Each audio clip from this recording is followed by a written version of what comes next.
We got some rather unfortunate news regarding Tokyo Olympics. They have banned fans from venue due to a state of emergency in Tokyo. So the ban was announced actually today, Thursday, by the International Olympic Committee and Japanese organizers, reducing the games to a made-for-TV event. And right here, Nate, I do have a quote from the Tokyo 2020 president, Seiko Hashimoto. He said, and I quote, "It is regrettable that we are delivering the games in a very limited format facing the spread of coronavirus infections. I am sorry to those who purchased tickets and everyone in local areas. Many people were looking forward to watching the games at the venues, but I would like everyone to fully enjoy watching the games on TV at home." And again, fans from abroad, they were banned months ago, and now that ban is back on, Nate. And Japanese Prime Minister Yoshihide Suga, it will mean venues around Tokyo, indoor and outdoor, will not have fans at all. So there will be no fans in the Olympics, which is going to remind me of the way that the NFL, the NBA, the MLB were when the pandemic first hit and they came back. So again, Nate, this is absolutely ridiculous. One thing I find pretty interesting is the Japanese IOC president, Thomas Bach. He landed in Tokyo on Thursday, just hours before new measures were announced. And he spent 3 days in self-isolation at a 5-star hotel. So overall, Nate, I really do look at this and it gets very, very interesting. Suga said the state of emergency was going to affect Monday and last through August 22nd. So that means the Olympics open on July 23rd and running through August 8th. And it will be held entirely under emergency measures. And the Paralympics open on August 24th. So maybe it goes back to normal when the Paralympics. So I'm not quite sure, Nate. But overall, Nate, this is pretty interesting. If we do have news on the Paralympics and what happens with them and the crowds and everything, we will let you guys know. So right here, I have another quote from Suga. He said, and I quote, "Taking into consideration the impact of the Delta strain and in order to prevent the resurgence of infections from spreading across the country, we need to step up virus prevention measures." And he said, I have already said I won't hesitate to have no spectators. So overall, Nate,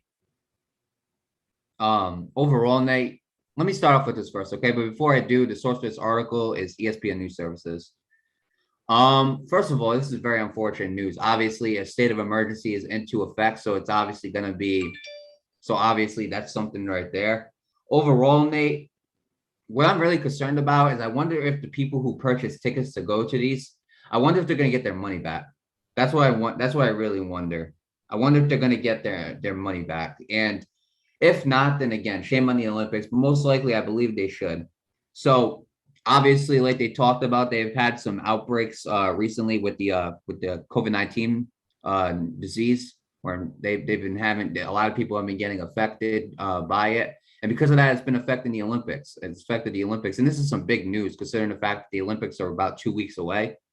But yeah, overall, it's going to be really unfortunate not to see any fans at the Olympics. Now, I do have a quote here from the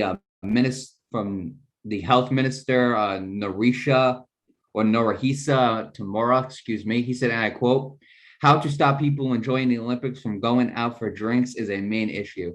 And overall, Nate, stuff like that, I mean, it is true. You know, fans are obviously going to go. First of all, let me explain something, Nate. Okay, this is in Tokyo, Japan.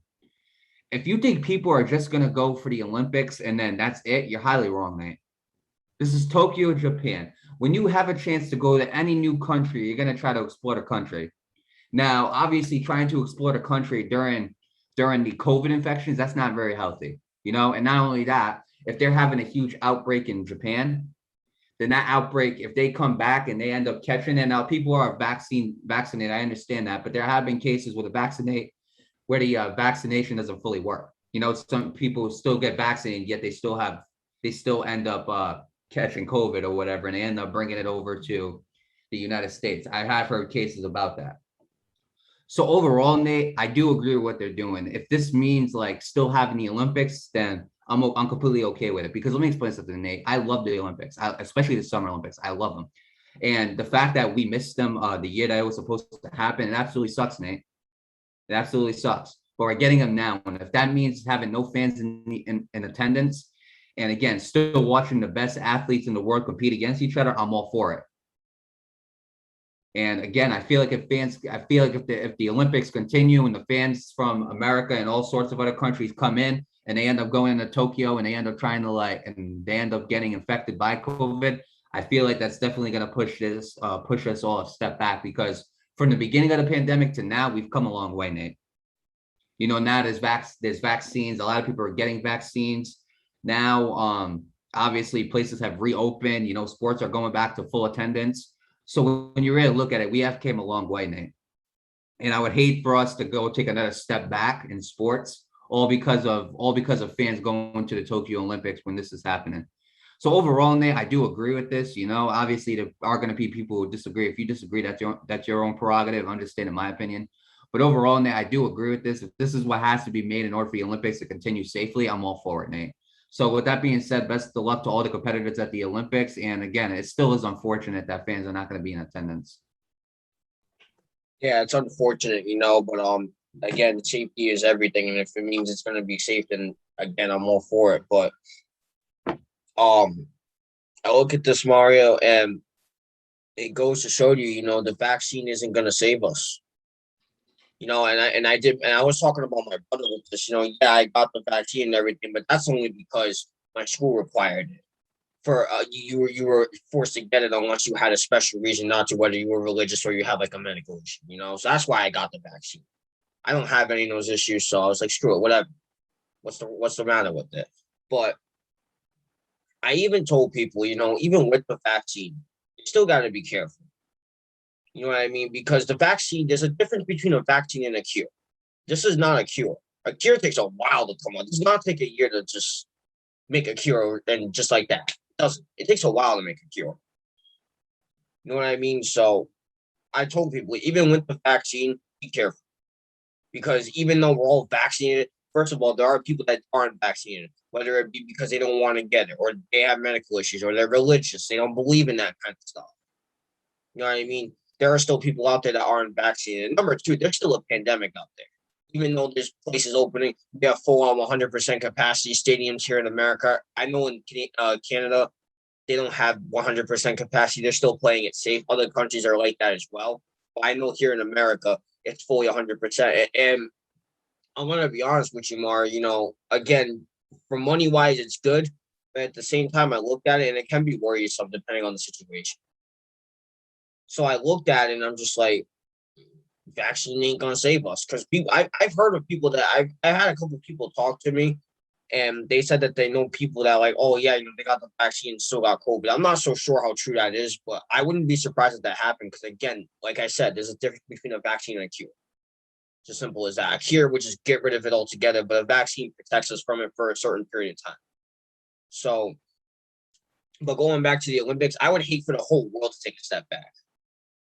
Not just for sport, just the entire world. Because remember last year, places closed down. You know what I mean? Businesses were lost. Like the whole world was shut down, and it was anticlimactic. I mean, I can't explain it. It was literally so hectic. You would go out and honestly, I'm gonna be honest, that was the best time to go driving, man. I didn't have to deal with idiots on the damn streets, especially in Providence. I cannot stand driving in Providence. But in all seriousness, though, it was for the whole world, in the world economy, it was horrible. Not just for the sports world, but for everybody. People were losing their jobs. Businesses were going out of business. Businesses were heading into bankruptcy because they were having horrible performing years, and they relied on 2020 to be their best year. And obviously, we all know how that turned out.